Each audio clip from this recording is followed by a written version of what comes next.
iniciar nosso culto louvando a Deus com o hino 303.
Sejamos todos a Jesus.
de ano, Pai. Muito obrigado por muitas vezes que eu tenho derramado em nossas vidas, Amém.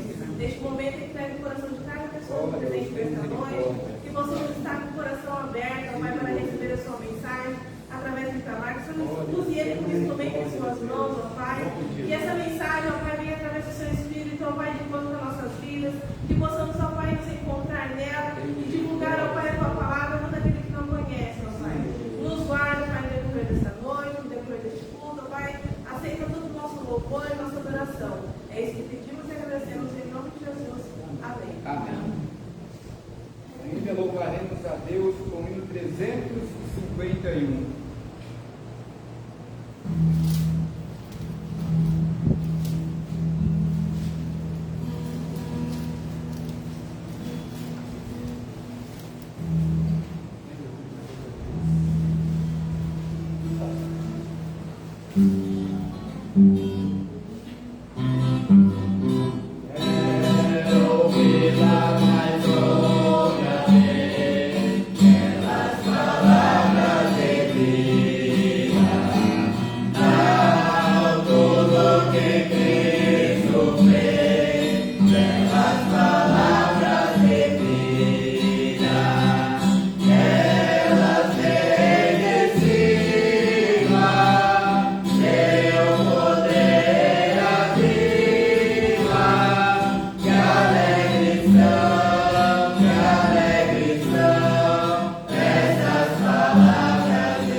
Capítulo 7.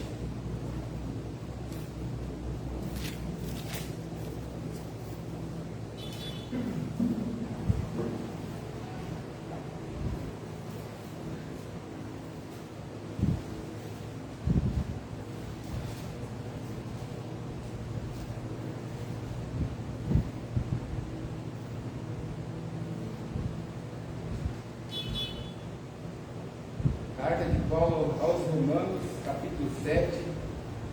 Nós vamos fazer essa leitura do versos 1 até o verso 6. Os irmãos acompanhem essa leitura. Porventura, ignorais, irmãos, pois falo aos que conhecem a lei, que a lei tem domínio sobre o homem toda a sua vida. Ora, a mulher casada está ligada pela lei ao marido enquanto ele vive.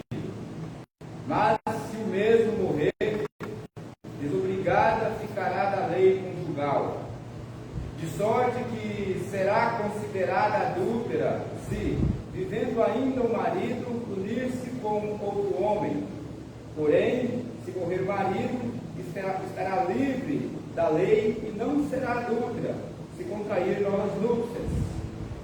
Assim, meus irmãos, também vós morrestes relativamente para a lei, por meio do corpo de Cristo, para pertencerdes a outro, a saber, aquele que ressuscitou dentre os mortos, a fim de que frutifiquemos para Deus. Porque quando vivíamos segundo a carne, as paixões pecaminosas postas em realce pela lei, operava em nossos membros, a fim de frutificarem para a morte. Agora, porém, libertados da lei, estamos mortos para aquilo a que estávamos sujeitos, de modo que servimos em novidade de espírito e não na caducidade da letra. Senhor nosso Deus e Pai, nós te agradecemos por todas as bênçãos que o Senhor tem derramado, Senhor, sobre as nossas vidas, ó Deus. Te agradecemos pela tua misericórdia, Senhor. Te agradecemos, ó Deus, porque o teu Espírito, Senhor, tem nos conduzido, tem nos ensinado, ó Pai, tem nos libertado, tem feito que nós possamos, meu Deus, obedecer a Ti através da tua santa e perfeita palavra, ó Pai. Agora, meu Deus, venho te pedir por cada coração que se encontra aqui nessa noite, que o teu Espírito Santo, Senhor, esteja nos ensinando, que o teu Espírito Santo, meu Deus, esteja falando aos nossos corações, esteja, meu Deus, trabalhando, Senhor, dentro de cada um de nós, para que esse estudo, Senhor, que será realizado aqui nessa noite, ó Pai, ele venha a ser para a glória do teu santo e bendito nome, e que nós possamos, meu Deus, em nome de Jesus, aprender, Senhor, o que o Senhor está querendo dizer para nós, nos ensinar nessa noite, nesse lugar, ó Pai. Fica, meu Deus, com todos nós, perdoa, meu Deus, as nossas falhas, os nossos pecados. É em nome de Jesus que nós oramos e agradecemos. Amém. Eu gostaria de estar trabalhando com os irmãos nessa noite sobre um tema bastante interessante, sobre um tema que muitas vezes, ou talvez desde a época em que Jesus ele deixa fisicamente este mundo e vai para a destra de Deus, e deixa sobre a igreja o cristianismo fundado sobre a fundação dos apóstolos, criou desde aquela época, logo em seguida, algumas dúvidas no coração daquelas pessoas. E infelizmente essas dúvidas, elas permanecem e elas perduram até os dias em que nós estamos vivendo. Quando nós olhamos para esse texto, eu particularmente, eu vejo que não poderia ser um outro autor a escrever esse texto senão Paulo. Por quê? Porque se você perceber, Paulo, ele esteve sobre os dois lados da batalha. Paulo esteve sobre os dois lados da história. E Paulo, ele não esteve dos dois lados da história, vivendo por um determinado tempo, uma parte teórica. Paulo vivia na prática daquilo que ele entendia que era o correto, embora tivesse equivocado de um lado da história. Então, essa dúvida que perdurava na época de Paulo, logo após Jesus ter a sua ascensão ao céu, e ela ainda permanece sobre algumas pessoas até nos dias de hoje. A pergunta é: o que a lei, qual era a função da lei sobre a minha e sobre a sua vida? Qual era a função dessa lei sobre mim? O que é interessante, o que era indispensável, o que essa lei veio para me ensinar, ou para apontar para mim? Havia muitas dúvidas na época, porque a lei, ela tem três tipos de pessoas que interpretavam elas de maneira diferente. Existia aquelas pessoas que entendiam. Primeiro, eu vou dizer para os irmãos, gostaria que os irmãos ficassem sabendo que essa lei, ela é boa, que essa lei, ela é perfeita, que essa lei, ela é santa, e que essa lei é espiritual. O problema não é a lei, o problema sou eu. O problema é você. É bom que a gente deixa isso logo caracterizado logo no começo, para que nós não venhamos a ter uma compreensão errada da lei. Mas essa lei, apesar dela ser santa, apesar dela ser espiritual, espiritual, apesar de ela ser perfeita, essa lei, ela não tem o poder de me salvar. Isso é muito interessante para nós. Mas ela não tem o poder de me salvar, não é porque ela é ruim, mas é porque eu sou imperfeito. E o ápice da lei, o que a lei exigia de mim e de você, sabe o que era? Era perfeição. É isso que ele exigia de mim e de você. E eu e você somos imperfeitos. Nós não somos perfeitos. E aí então causava muitas dúvidas. E o que acontecia? E Paulo, a discorrer esse texto, ele está colocando ele como talvez o autor principal dos dois lados da história. A lei ela era interpretada por alguns, por exemplo, da segunda maneira. As pessoas achavam que se eles cumprissem alguns requisitos externos da lei, que esses requisitos externos da lei que era cumprido por eles, era suficiente para que eles fossem justificados por Deus, para que eles possam ser santificados por Deus, e que eles fossem perfeitos diante de Deus. Só que Paulo chama a atenção dizendo que essa lei, ela não é externa para você cumprir. Não adianta você cumprir a lei externamente, objetivamente. O que acontecia? As pessoas, os judeus da época, eles diziam assim: bom, eu vou guardar o sábado, eu não vou caminhar uma certa distância no dia de sábado que é proibida pela lei, eu não posso comer sem lavar as minhas mãos. Era requisitos externos que as pessoas enxergavam da lei, mas a lei não era só isso. A lei ia além disso. E por isso eles se achavam que eles, então, eram justificados por essa lei. Isso levava eles a um farisaísmo, a ser fariseu e ao mesmo tempo hipócritas.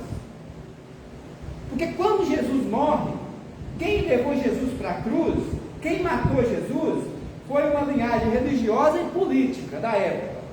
Só que Jesus ele foi morto por inveja. Jesus ele foi morto porque ele falava a verdade absoluta. Só que, olha o contraste de Paulo.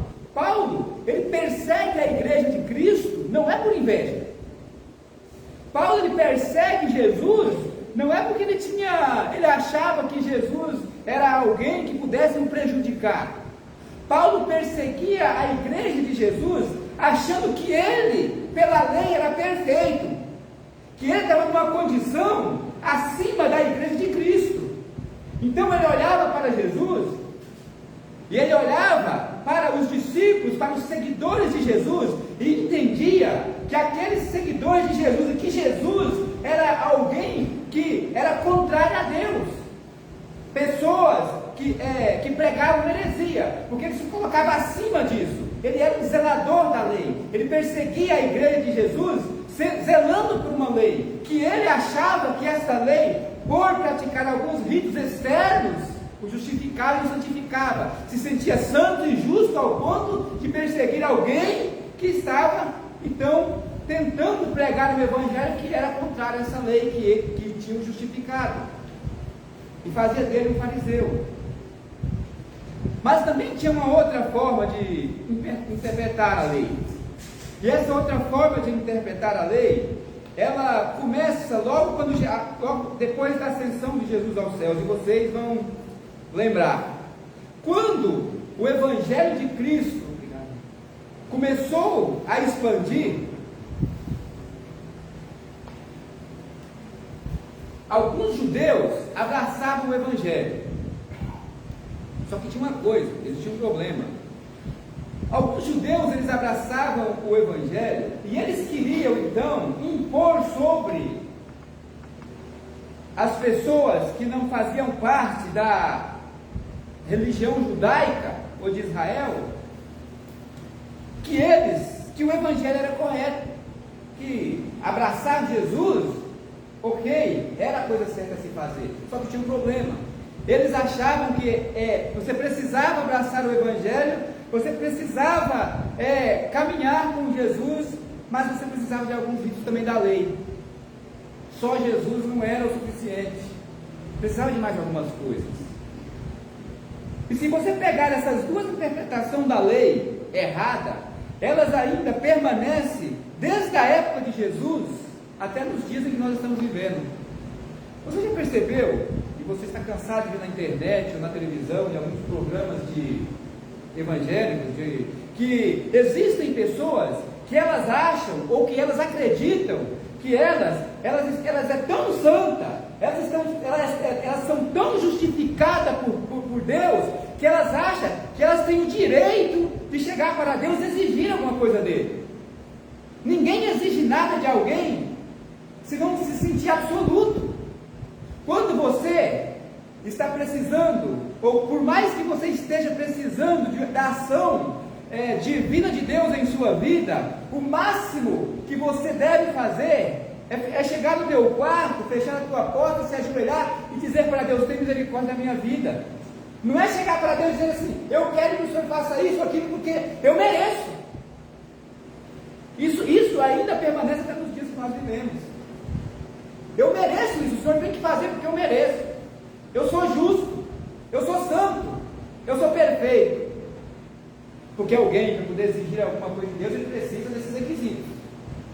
Concorda comigo?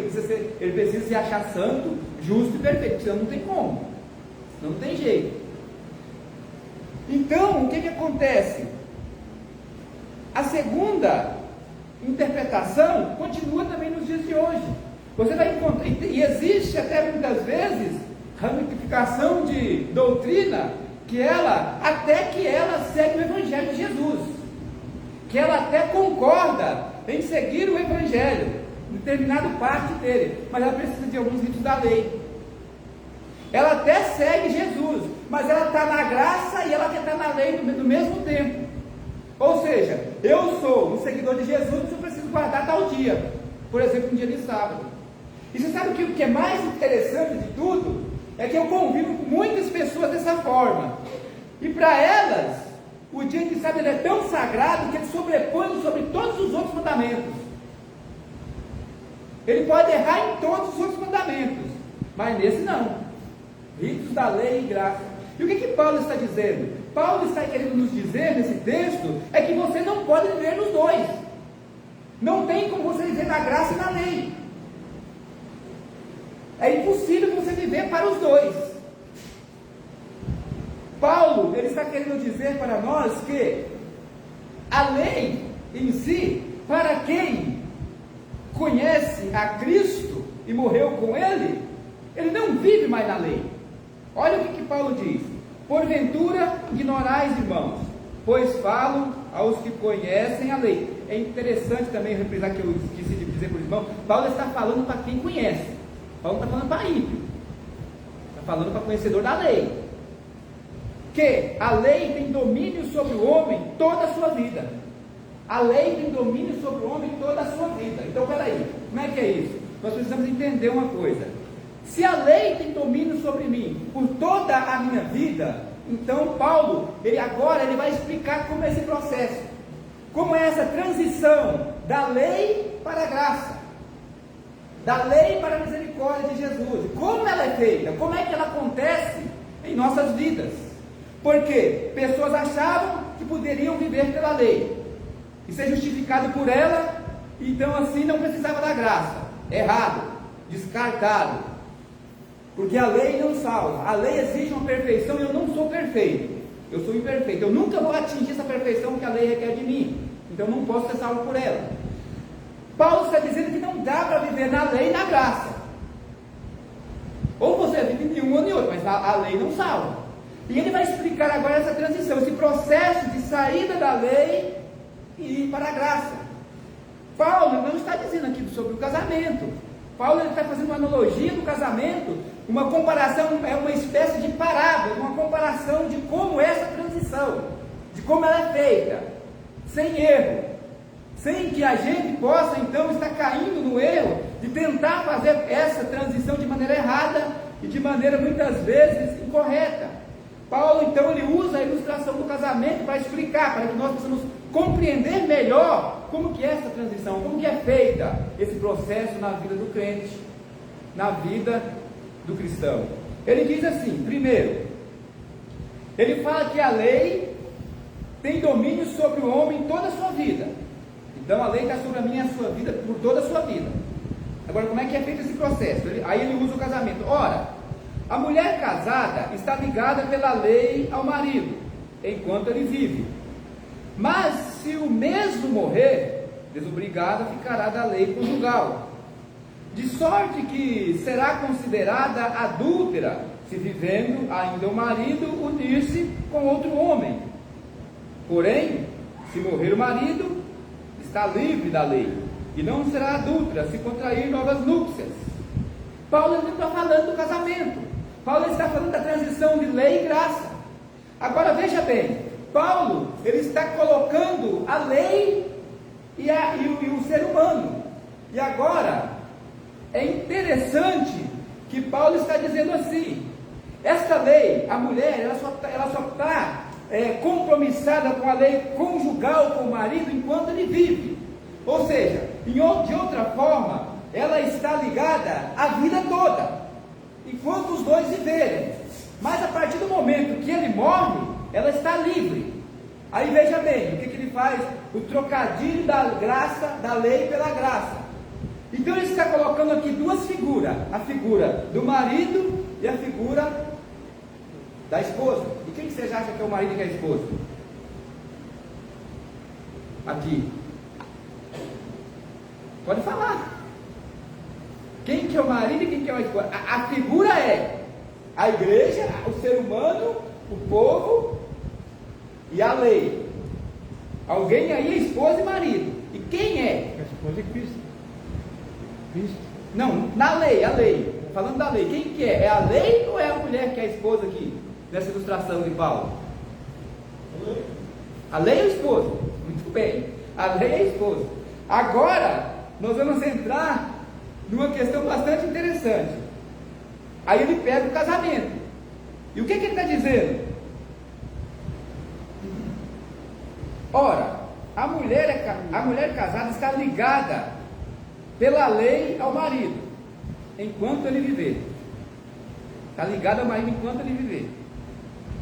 Mas, se o mesmo morrer, desobrigada ficará da lei conjugal. Agora a pergunta é: a lei morre?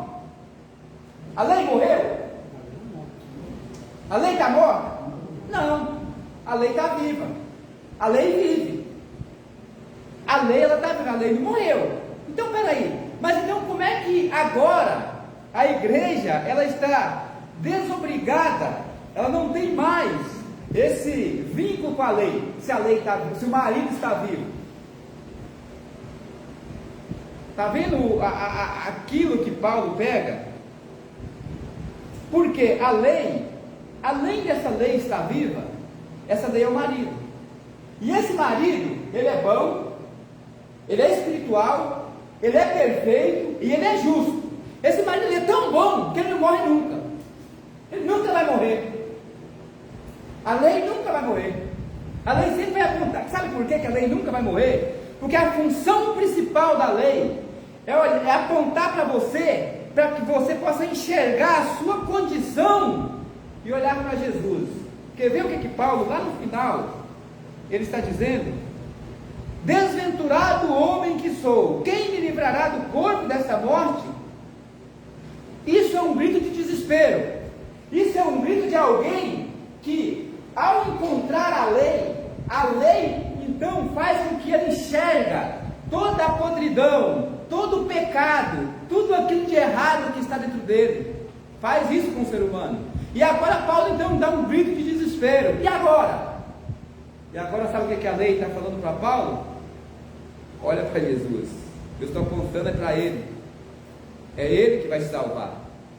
Agora como então, voltando para o texto, como é que nós vamos ser desobrigados da lei se a lei não morre?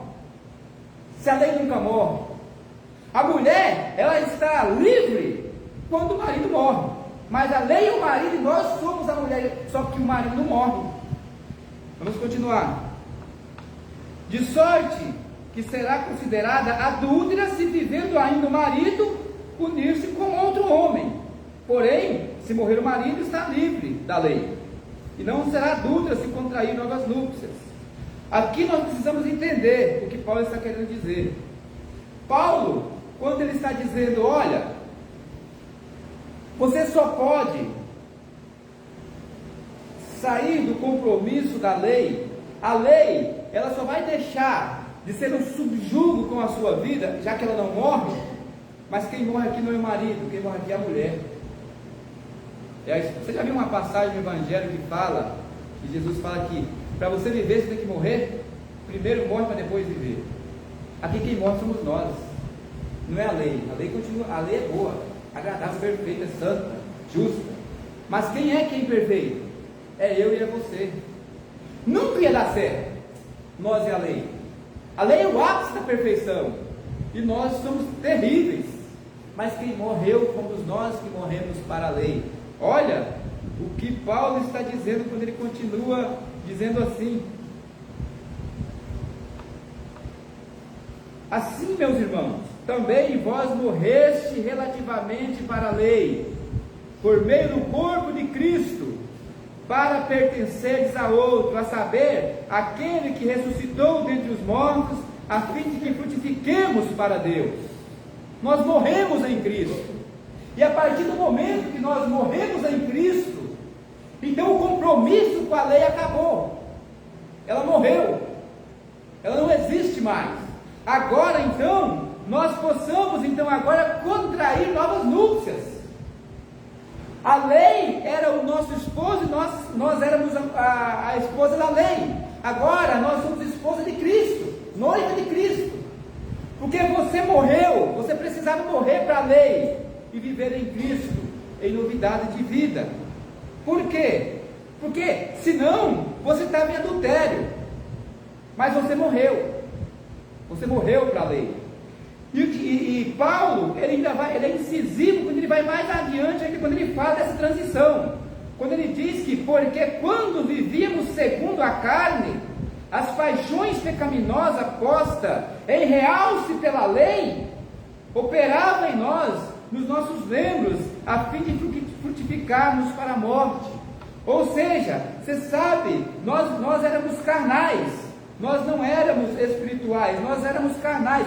E as paixões pecaminosas postas em realce pela lei. A lei, sabe o que a lei fazia? A lei, ela vinha de encontro para nós, e ela falava para nós assim, ó: não matarás, não adulterarás, não furtarás, não dirás falso testemunha, não cobiçarás. E você olhava para você diante da lei e dizia: e agora? Não tem condição. Ela realçava em você aquilo que de mais terrível existia dentro de você. E quando Paulo fala dos membros, você sabe o que Paulo está falando? Operava em nossos membros a fim de frutificarem para a morte. Você sabe o que frutificava para a morte em nós? Eram os nossos olhos, aquilo que você enxerga, aquilo que você olha, aquilo que você ouve, aquilo que você fala. Isso é membro, aquilo que você fala, aquilo que a sua boca, as palavras da sua boca proferem, o lugar onde as suas pernas e teus pés te levam. Ela fez isso com você e comigo. E agora então, porém, libertados da lei, ponto, quando nós morremos para a lei, nós não temos mais nenhuma ligação com a lei. Agora, porém, libertados da lei, estamos mortos para aquilo a que estávamos sujeitos. Mortos para aquilo que nós estávamos sujeitos. Nós estávamos sujeitos ao pecado. Nós estávamos sujeitos a uma vida pecaminosa. Porque a lei, ela não tinha condição de transformar você. Você era carnal e a lei, ela te falava: olha, você está errado. Olha, você está vivendo uma vida errada diante de Deus. Aí ela diz: agora, porém, libertados da lei, estamos mortos para aquilo a que estávamos sujeitos, de modo que servimos em novidade de espírito, e não na caducidade da letra. Agora, esta lei, ela não tem mais o direito, ou de chegar para você e dizer assim: ó, não faça isso, ou não faça aquilo, ou deixa disso, ou deixa daquilo. Sabe por quê? Porque você vive em novidade de espírito. Quando você morre para a lei, e quando você ressuscita com Cristo, o que acontece? Você ressuscita não para viver mais carnalmente, mas espiritualmente. Você não vive mais sobre as paixões da sua carne, da sua natureza. Você agora, existe uma luta que não existia outrora sobre a sua vida. Se você perguntar para qualquer pessoa que não teve uma educação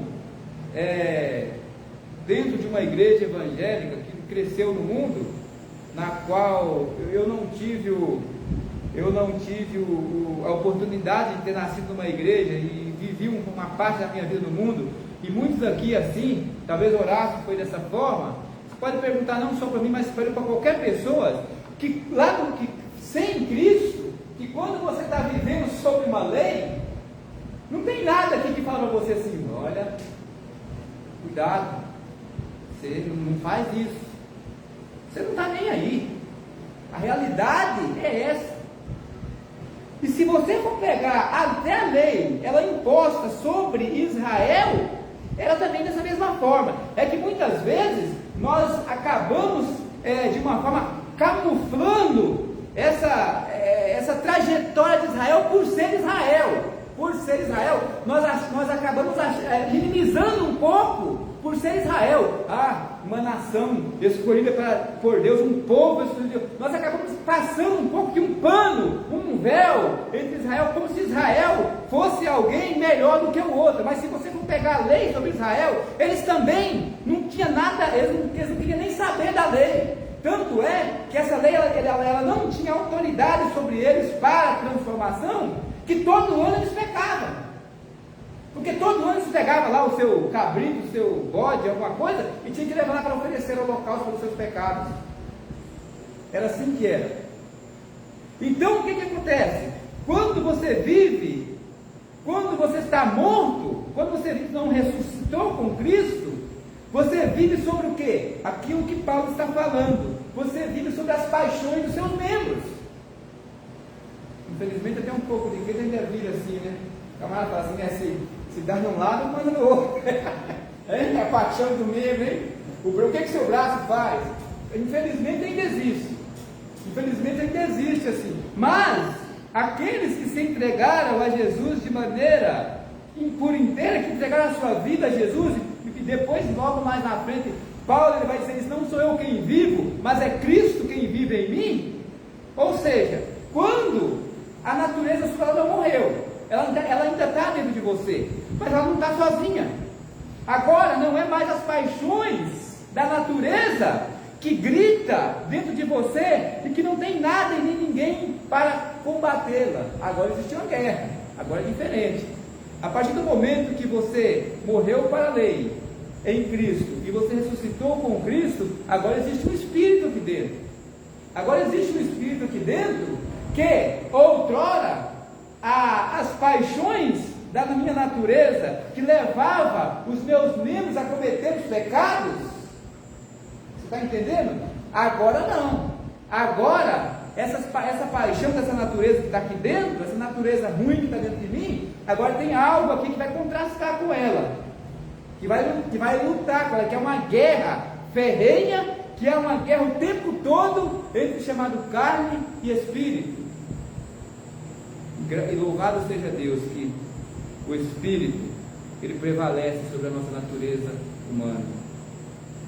Ele sempre prevalece sobre a natureza humana. E prevalecer com a natureza humana não quer dizer que você não peque. Aí entra outra questão. Mas quer dizer que você se arrepende. Quer dizer que dói. Quer dizer que machuca ao ponto de quando cairmos, de quando falharmos, esse espírito que outrora não tinha, esse espírito que outrora, quando nós cedíamos aqui, estava tudo bem, estava tudo certo, não tinha nada que falasse para nós que nos ferisse, então nós continuávamos e nós errávamos aqui, e ali na frente nós errávamos de novo e continuávamos errando. Agora não. Agora, quando nós falhamos, esse espírito nos machuca. Ele fala para nós: olha, você errou. Olha Davi se derramando diante de Deus pelo seu erro. Olha tantas pessoas que automaticamente o Espírito Santo derramado sobre a sua vida, em 90% das vezes o impede de pecar. E nos 10% que nós erramos, ele fala: olha, você errou. Está na hora de você se retratar com Deus. Se traz tristeza, angústia. E enquanto você não o corrige, você não consegue viver em comunhão com Ele. A grande diferença, que é muito interessante para nós, entre lei e graça, é que essa lei, ela é santa, mas ela não te santifica. É que essa lei é boa, mas ela não te torna bom. Ela é justa e não te justifica. Ela é perfeita, mas não te faz perfeito. E nem te liberta. Agora, Jesus não. Jesus é perfeito e nos torna também nos tornará um dia perfeito. Jesus nos liberta, nos libertou. E conhecereis a verdade, e a verdade vos libertará. Se conheceres o Filho verdadeiramente, sereis livres. Jesus nos justificou na cruz. A lei, ela não pagava a sua conta, a sua dívida. Jesus pagou numa cruz, morrendo no meu e no seu lugar. Nos libertou, nos purificou. E esse Espírito que agora reina dentro de nós, Ele nos santifica a cada dia. A cada dia nós somos melhores. A cada dia nós progredimos. A cada dia nós nos santificamos, cada dia mais. Até chegar o momento em que Deus, pela sua graça e pela sua grande misericórdia, nos tornará perfeito para viver com Ele por toda a nossa vida. Que Deus nos abençoe. Amém? Amém.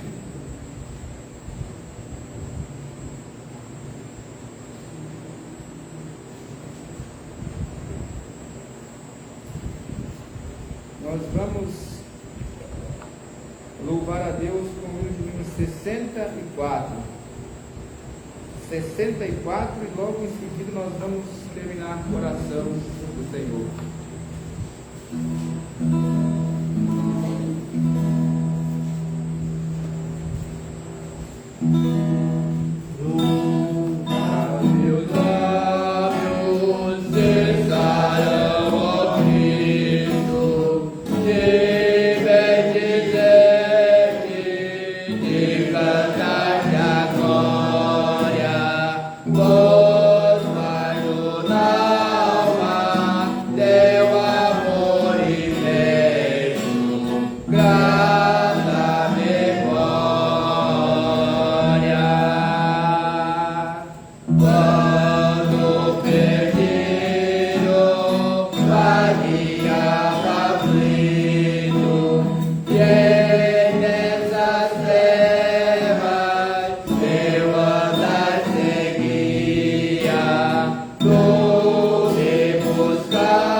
Pai nosso que estais nos céus, santificado seja o teu nome, venha o teu reino, seja feita a tua vontade, assim na terra como nos céus.